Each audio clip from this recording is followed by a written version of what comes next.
Hello and welcome, my name is Sheep Thief, and today I'll be coming at you with a tutorial for Age of Empires 3 Definitive Edition. Today I'll be teaching you the Mayan Javelineer rush strategy. This strategy was developed by a player named Garja on a forum for Age of Empires 3. I will link down to that forum post in the description. I've made a few adjustments to it because I've played this strategy about a fair number of times in multiplayer, but the core of it remains, and the inspiration for it remains, the origin of it is this forum post. So check that out and read that, and all kudos for this strategy goes to Mr. Garja. Now, what the strategy is fairly simple. The idea is to get this card, these Mayan Javelineers, out right in the beginning of the second age, as soon as you can. These units are very strong siege units, and the result is that you, along with some other things that you do in the build order, you end up with a fairly big mass of units. By about 8 to 9 minutes, you have like a lot of units, most of which are for free. Actually, I take that back. They're not for free, but they aren't queued in a building. Now, deck-wise, in order to have this, it really doesn't matter that much. The main thing you need is these Mayan allies. As you can see, for 500 gold you get 11 of them, and you can ship it 2 times. So the idea of this strategy is to ship it out twice as fast as possible. What you put in the rest of the deck, I think, is up to you. I would say have a lot of unit shipments in Age 2, because you will be in Age 2 for this is not a fast fortress build, so I would have a number of units. Garja, the person who came up with this strategy, recommends in the second age sending both shipments of Slingers. I would say that, having done this a few times, that shipping both of them is kind of unrealistic in my opinion, and for the record, I was a little below 1100 before I did this strategy, and I climbed about 100 elo up to just below 1200 by spamming this. I would say, at least at my level, that by the time you're sending out those 8 Slingers, after the 9 Slingers, you are going to want to be sending something else, such as villagers, resources. The priests are useful. The coyotes are often, from what I've found, you start to need coyotes to deal with unit masses that people get. Upgrading the coyotes is really good. These Puma Spearmen are just extra siege damage. These are, I would say, primarily siege units that can trade pretty well, but these give you like that last boost of siege that you need in order to destroy a TC. So yeah, but at the core of it, you don't need any card other than this to do this strategy. I guess the only other one you need is the 3 villagers right here, which, if you don't have that in your deck, then I would remake your deck and put that in there. So let's get into it. Let me think. Am I missing anything here? Yeah, okay, so finally I would say that this strategy is upper intermediate to advanced in difficulty level. I would say the main difficulty of it is that it's sort of APM heavy. I have fairly average APM, I would say, and I've only played 100 multiplayer games, so I'd say if you're experienced with Age of Empires, you can pull this off, and if you're just naturally quick at RTSs, then this will be a piece of cake as well. If you think your APM is a little slower, then this might be more difficult for you. But at the same time, mastering this is a matter of macro. I would say it's like being able to adapt the strategy into different situations is the main thing. So even if you're not like a fast-fingered micro person, if you practice, this is totally doable. I would just say, all I'm really saying is that I would not call this a beginner strategy. I would say that this is fairly difficult. It took me a while to get it down with just practicing in single player, and then I'm definitely still trying to get better at it in multiplayer, and I would say I've far from mastered it. Anyway, let's get into it. So I'm going to play on Dakota to show you the build order. And there's a lot of stuff that happens really fast, so I'm going to pause, and it might not be perfect, but I'm just going to tell you what to do in order.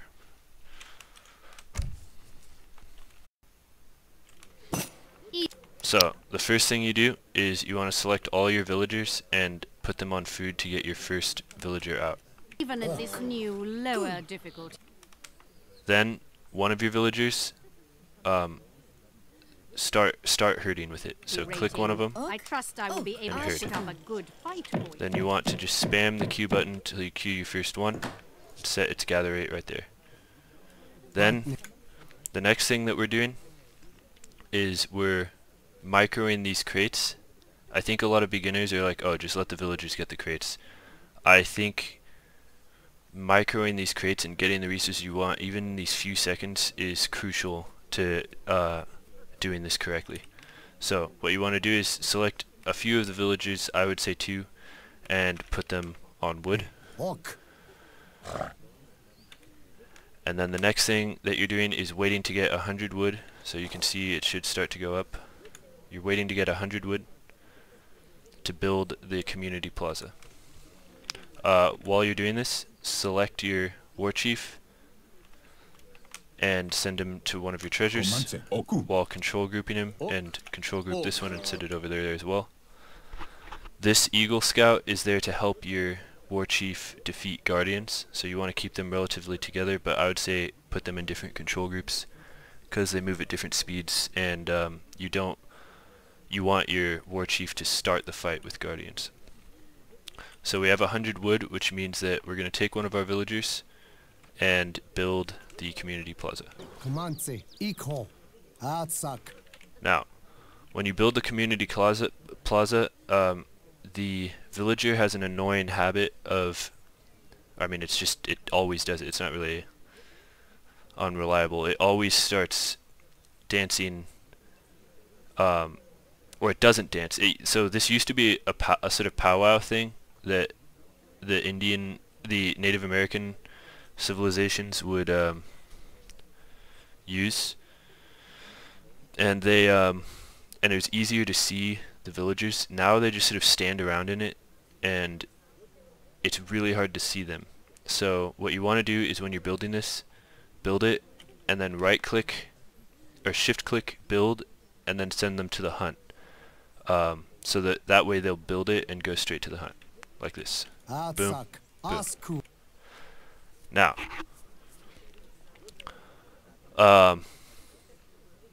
okay, now right here my warrior priest is close by to the community plaza, but sometimes he's on the other side. So what you want to do is bring the warrior priest near the community plaza so that as soon as it's built you can put him on the community plaza. This will generate XP, which will make it so that you get your 3 villagers faster.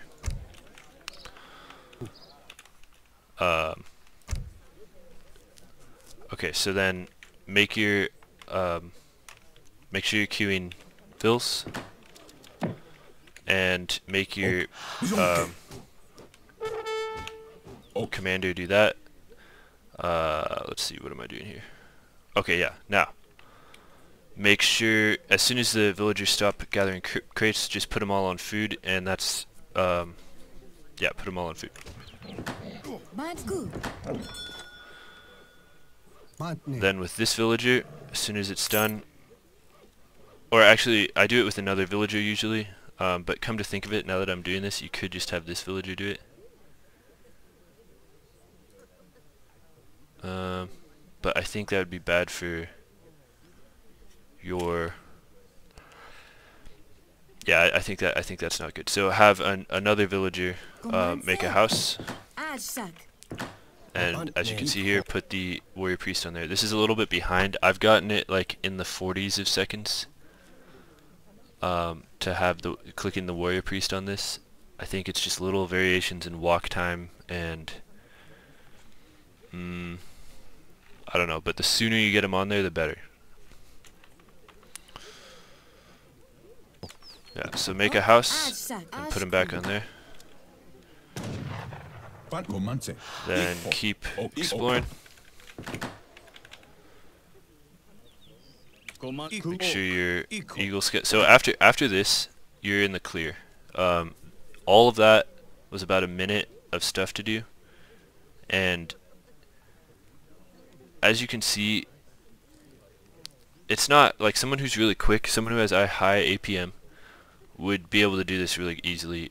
Like pros, this would not be a problem. But I would just say if you're before you use this in multiplayer, just get this down so that all of this is done in about preferably less than a minute.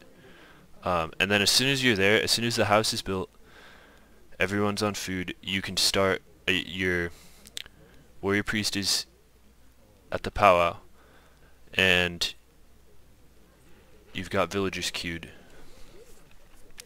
You can start microing your war chief and getting treasures. So, oh whoops, that's not what we want. So yeah, get your treasures, and okay, so let's talk about treasures. The next, I would say the pecking order of treasures that you're looking for are food at the top, coin second, wood third, and XP last. You don't even need any XP. The XP that you're getting here is more than enough in order to do this build. Food will actively help with everything, for reasons that you'll see. Coin will actively help with everything with reasons that you'll see, and wood is useful at a much later point in this build order. So again, food you want, go for those treasures. Gold also is nice. Wood, meh. And XP, totally just ignore it. Now, you are playing as one of the American Indian civilizations, so you can recruit guardians. And since you're getting an early mass, and a lot of this is about getting a lot of units in Age 2, I try to do that as much as possible. Sometimes I've gotten like 4 guardians by the time I get to Age 2. So it's or it sort of goes into Age 2 as well. But I've gotten up to 4 of them in a game, in a multiplayer game. So go for that as well. Cool. So just move around. Keep your Eagle Scout close by just in case it needs to help do stuff. And okay, so here we need to talk about herding. A huge part of AoE3, well, okay, so whenever you ask anyone about how to get better at AoE3, they'll say get better at herding. So I'm only going to say it once. But basically, like already this is bad herding. I wish that these buffalo were right here. Everything about this will be nicer if you have like 2 hunts underneath your TC. However, in the beginning, getting the timing right here, you really want to minimize how much your villagers are walking. So just do it, but don't like overdo it, otherwise you're going to be behind. So yeah, like right now if I was playing this in a multiplayer game, I'd send one of these villagers, because this is too far away. This needs to be herded in. But yeah, I would say just minimize villager walk time, but everything is way nicer. Everything goes way better when you have like 2 herds underneath your TC. So I'd like bring this over here, push that in. Then as soon as you get this, send in your 3 vills. Try to get treasures. And you want, so this build goes up with 15 villagers. In the forum post, he says maybe you could go up with 14 villagers. I have not encountered that at all, and actually I would feel like with 14 villagers, I don't have the economic power to do multiple of the things in this. So I would say, in my opinion, this is a exclusively 15 villager strategy. You're going up with 15 vills. Yeah. So as soon as you have the food, you might as well queue them, and then you don't have to worry about that. Ok. Asku. Okay, so like right here, I would convert one of these, and then put him in the same control group as the eagle. Herd.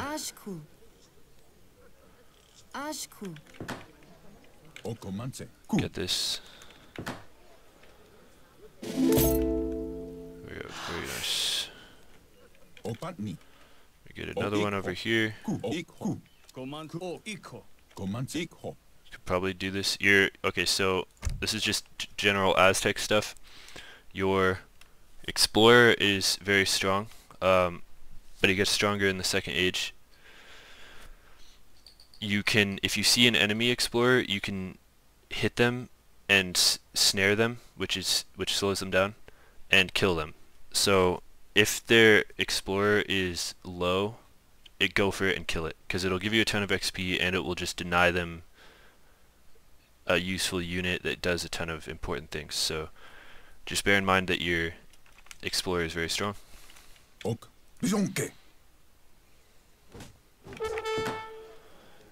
And then, okay, so this is looking not bad. I would send like 2 here, try to herd this in. Get treasures. And, okay, so right about here, when I'm on my last villager, on my 15th villager, I always look down at my food. And if you're about here, you're pretty good.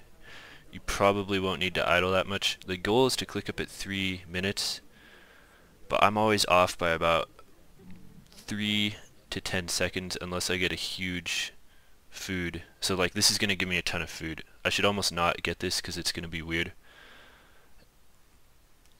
So I'm going to get 80 free food. This will often not happen in your games. So just imagine if I didn't have 80 food. You know what? I'm not going to get it. Just to I'm going to try to cancel this just to make this more realistic. Okay. Yeah, so like right there, you can see how getting that 80 food would be really helpful for aging up on time and having everything go smoothly. But we won't do it just to show you, because you often do have to idle your TC just a little bit, and I think we'll have to right here. Again, when you're on your last villager, look down at your food. If you're hitting 700 food at right about here, you've done it right. So this is pretty good. We'll probably have to idle for like a few seconds. Yeah, here we go, like that long. Then, okay, so I did that way too fast. My bad. I could cancel it and open it up again. Basically, you're going for the politician that gives you the war hut. It's the second one from the left. Yeah. So, now that you've clicked up, this is done pretty well. Again, with the 800 food, it would be better. But we won't do that. Now that you've clicked up, you want to get 100 food to be able to queue a villager. So, we let them gather. And as soon as we get to 100, we start this. One thing that I'm still experimenting with is whether or not you should herd with one villager, just to get a little bit of herding in. But I would say if there's not a herd nearby, don't worry about it, because you basically need all these villagers on coin. So again, get 100 food, queue a villager with it, and then everyone on coin.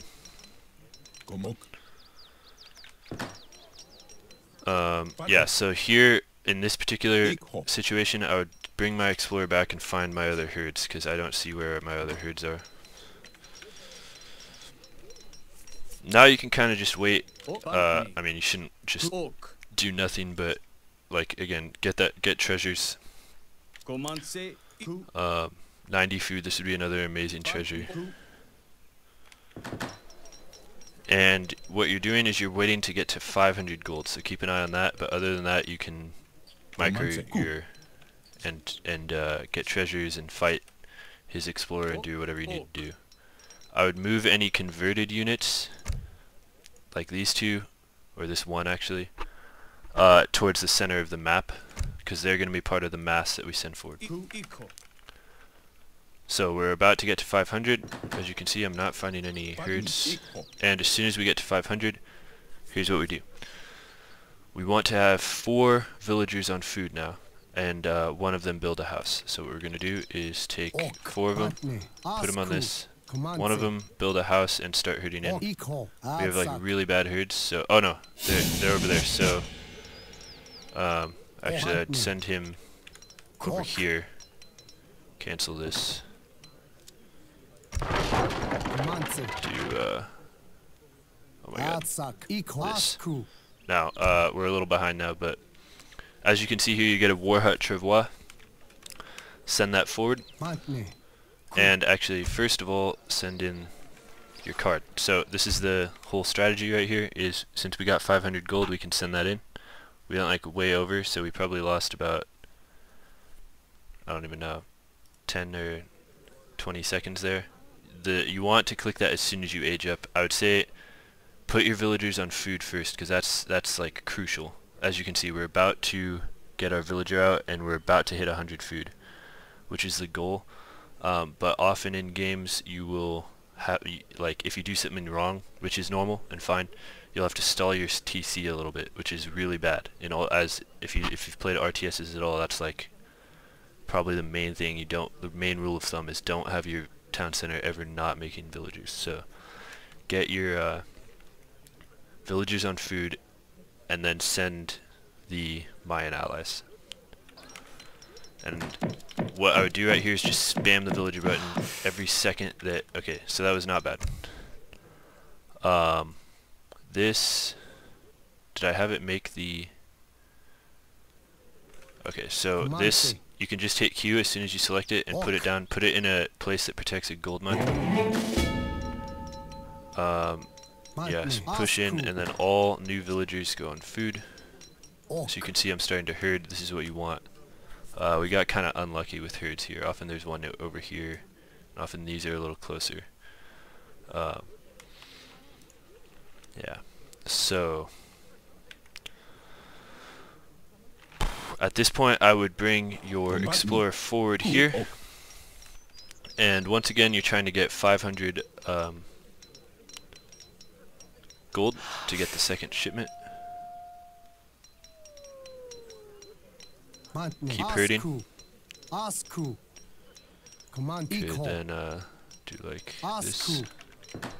Oh, see right there, my TC stalled. I'm a little, okay, so yeah, again, I'm doing this, I'm pausing a lot and trying to talk and everything, so this isn't perfect, but just make sure as soon as you get 100 food you queue a villager. Yeah, so as soon as the war hut goes up, what you want to do is click it and then click this button, and that, for me, that's X here, so I just click it and hit X, and that way this shipment will arrive here. Okay, also now we have 500 gold, so we send this. As you can see, the Javelineers arrived right here. Now as soon as you have sent this, you no longer need gold. It's arguable that you should get 50 gold for hunting dogs at the market. I generally try to do that, but I would do it with one villager. As soon as you get to 500, take most of the villagers off. What you need are 4 of them on wood, and the rest of them, except maybe -1, on food. Make a villager. So let's take a look at this unit. This unit is, I sort of thought they were like a musketeer, but they're not quite as good as a musketeer. They have 185 health, decent amount of health. They're not super slow. They have good melee resistance. Actually, they have okay melee resistance. They have a not great range attack. with no bonuses to anything, but a pretty good range. And then their melee attack, they're a little bit like a musketeer because they do 3 times damage to cavalry and 2.25 damage to shock infantry. Shock infantry is sort of rare. That's like rattan shields, rodoleros. There are a few other things that are shock infantry that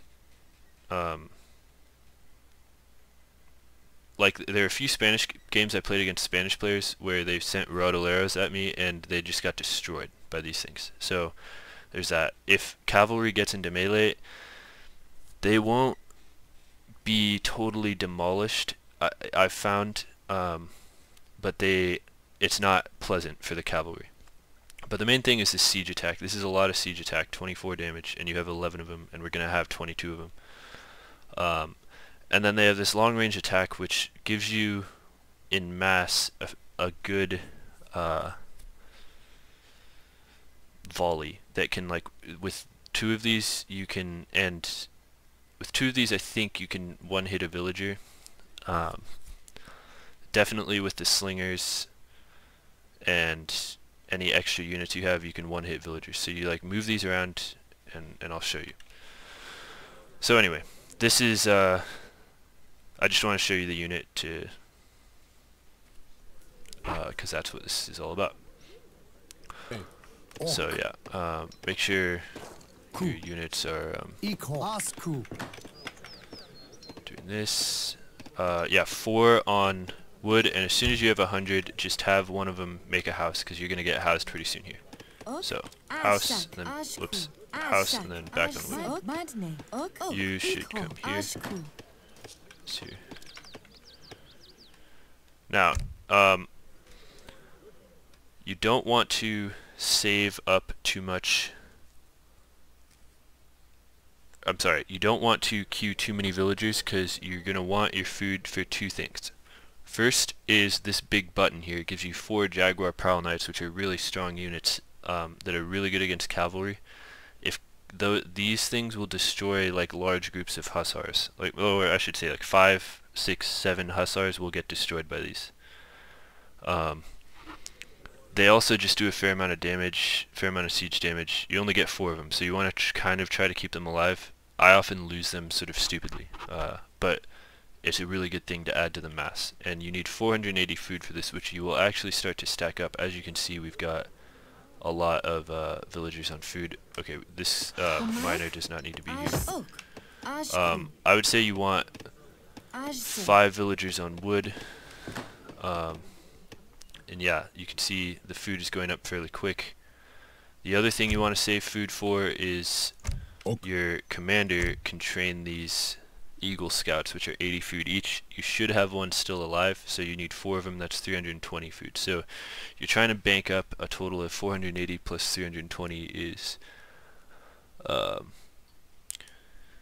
700 plus 100, so 800. You're trying to save up 800 food for all this extra stuff. Yeah.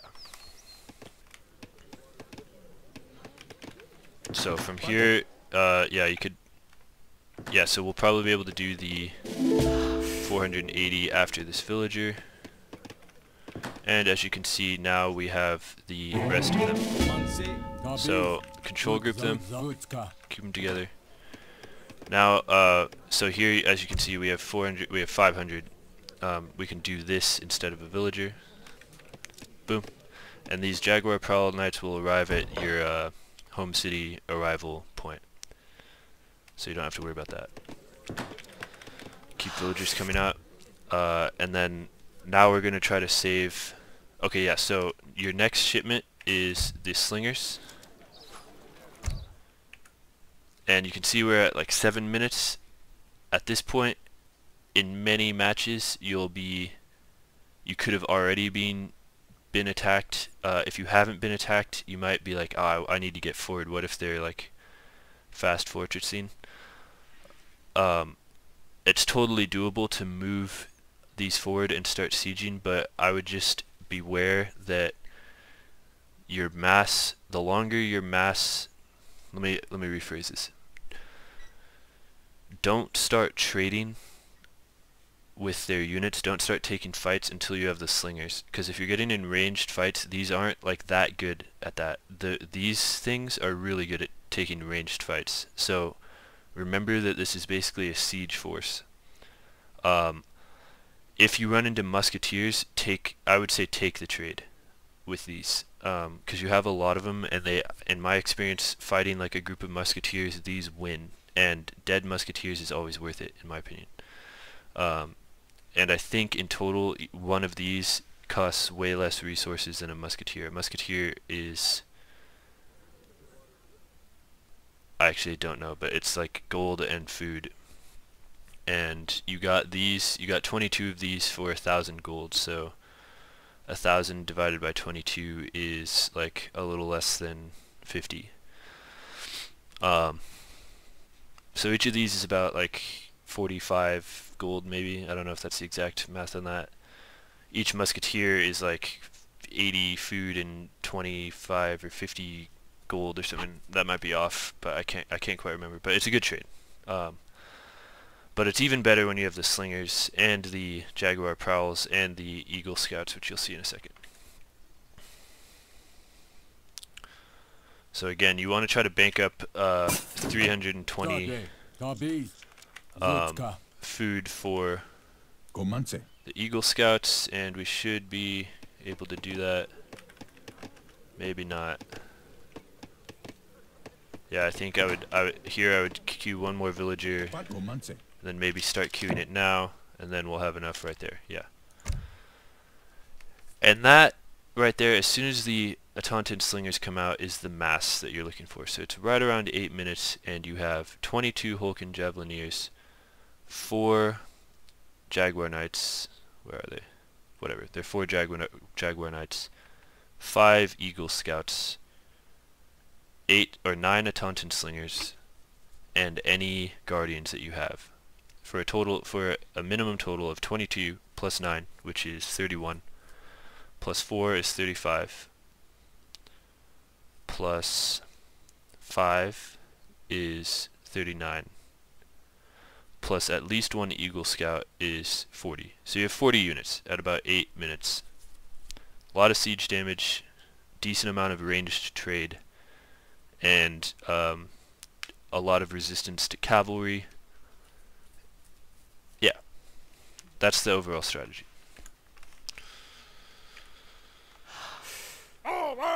There we go. These slingers are about to come out. Here we go. This is it right here. So let's take a look here. We've got this army. We've got a war hut. We've got 22 villagers. And we can definitely move forward here. Here I would say if you've waited this long, it's a little bit before 8 minutes, it's time to move forward, because you are nowhere close to fast castling, and it's time to have you don't want these to just sit around doing nothing. So at this point, I'm against an easy AI, so I'm going to kind of simulate this. If I fully attack with this, oh yeah, one thing you want to stay on top of is making houses.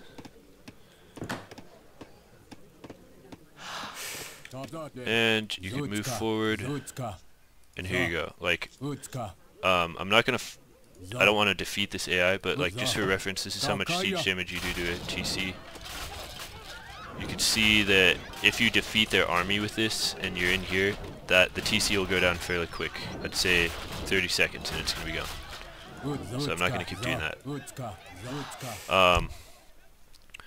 Now, in a real game, you're going to be up against a lot more resistance than this, but I'd say what we should talk about now is some of the things that can happen from here.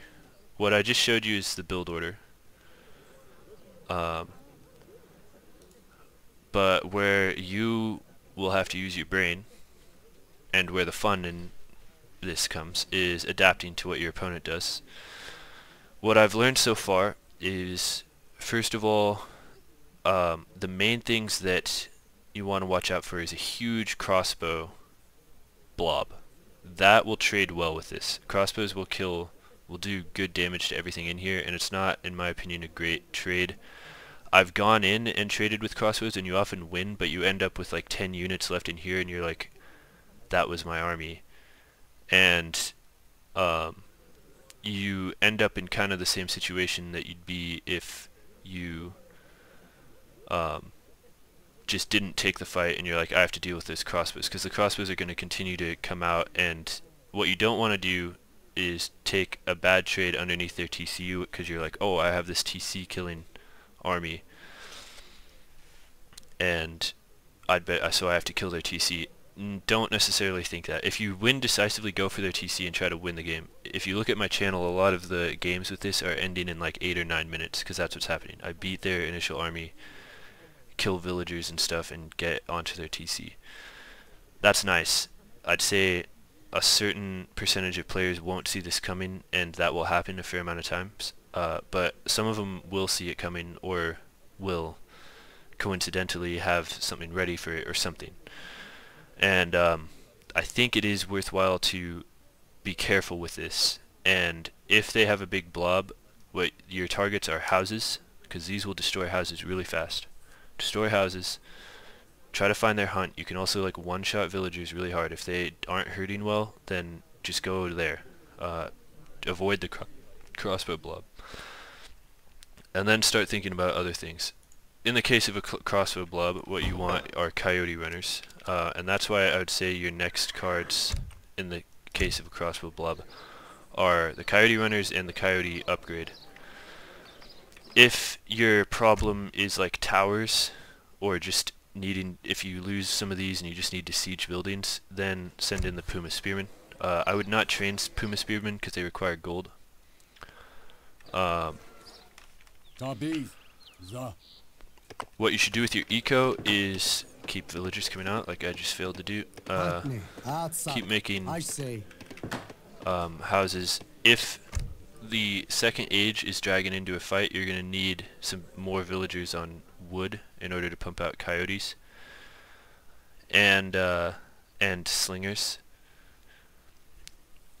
If they have a bunch of musketeers, make slingers. If they have a bunch of crossbows, make coyotes. If they have any cavalry, make coyotes. Coyotes trade decently with cavalry in my experience. What else?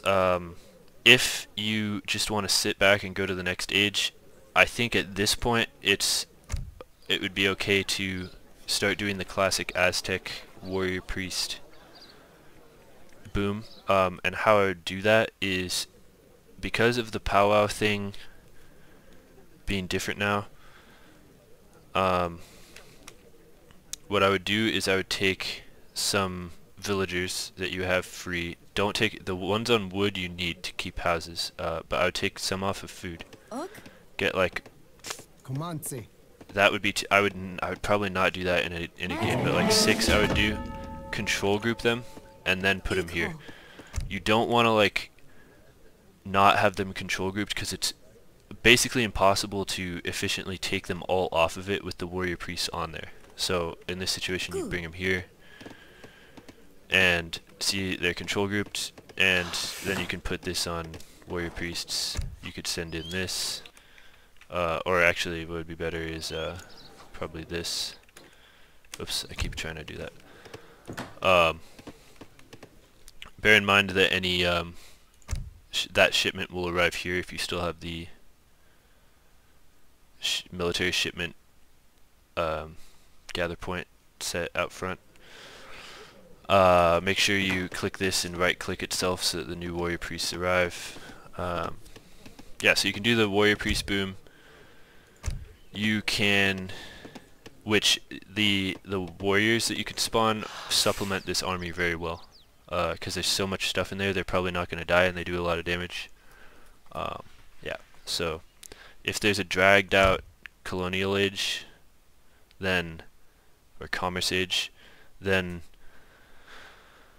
I don't think that's a bad idea. If there's a ton of fighting, I have not really found it to be that realistic to do this. More realistic when there's a lot of fighting is spamming coyotes, because your brain's like, I need units, coyotes.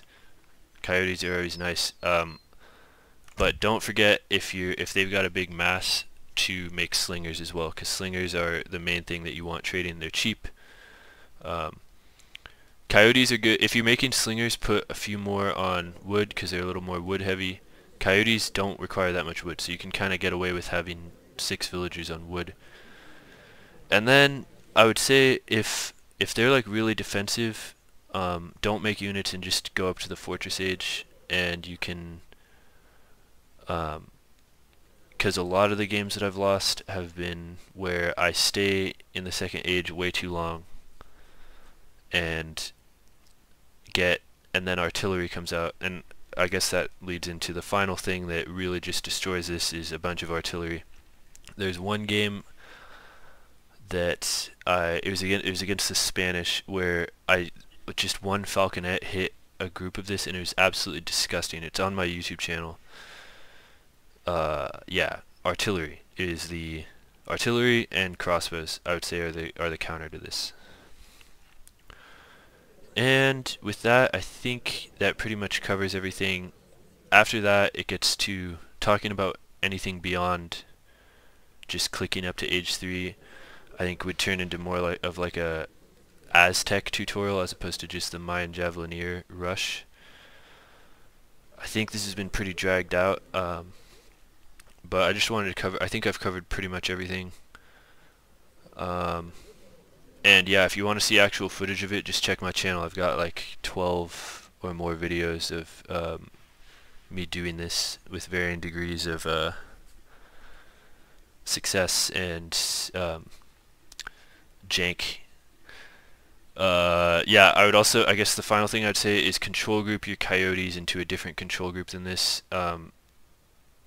because they just move way differently, and actually you want the coyotes to come in at an angle.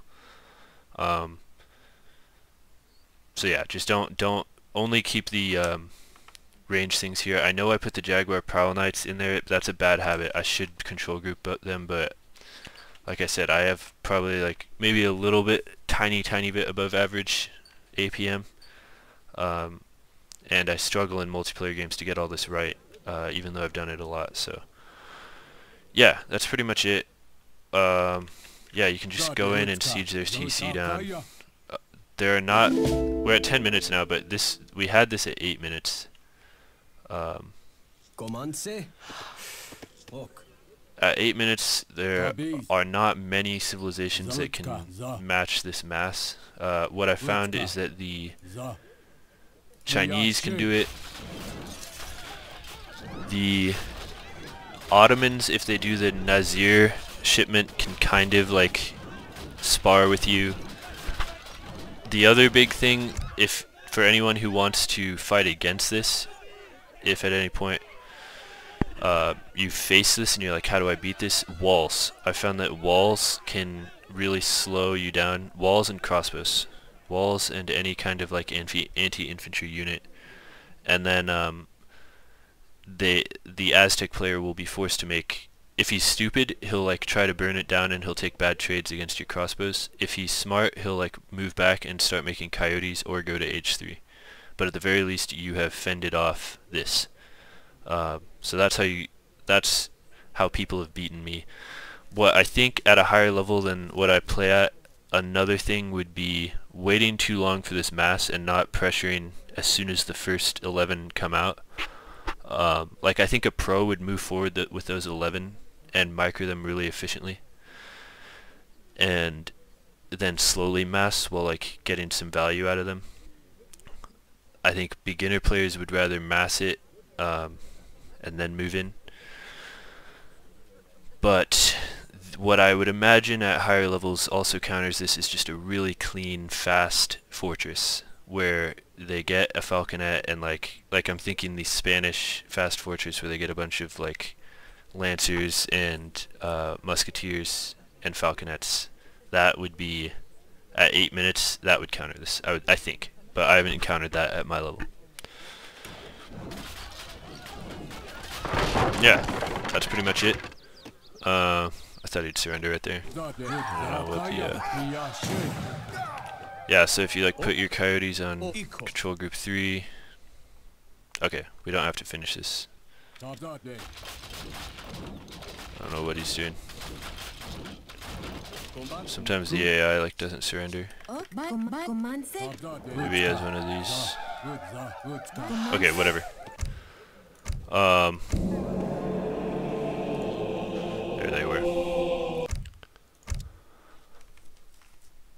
Yeah, thank you for watching.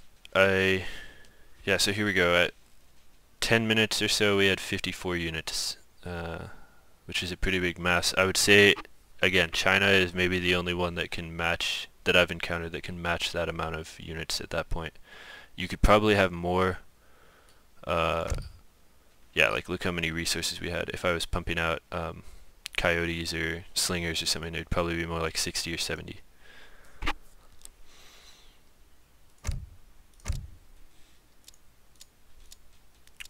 So that's the Mayan Javelineer rush. Thank you for watching, and I hope that you get a bunch of elo from this, and like I did. And yeah, thank you.